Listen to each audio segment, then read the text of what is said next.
Hi friends, இது Kerala lottery. இன்றைக்கி சூப்பரான ஒரு கெஸ்ஸிங் தான் பார்க்க போகிறோம். இன்றைக்கி 23/5/2024 ஆரண்யா ப்ளஸ்ஸு 523 கெஸ்ஸிங் தான் இன்றைக்கி சூப்பரான ஒரு கெஸ்ஸிங் தான் எடுத்துகிட்டு வந்திருக்கேன்.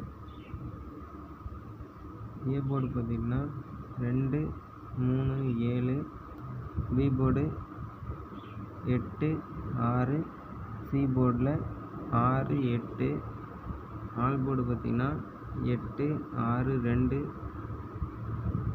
கொடுத்துருக்கேன். ஏபிசி பார்த்திங்கன்னா 286, 386, 268, 398 4 நம்பர் தான் ஏபிசியில் கொடுத்துருக்கேன். பாக்ஸ் ட்ரை பண்ணுங்கள். கண்டிப்பாக ஒரு வின்னிங்கு 23ஆம் தேதி காரண்யா ப்ளஸில் ஒரு சூப்பரான வின்னிங் கிடைக்கும்.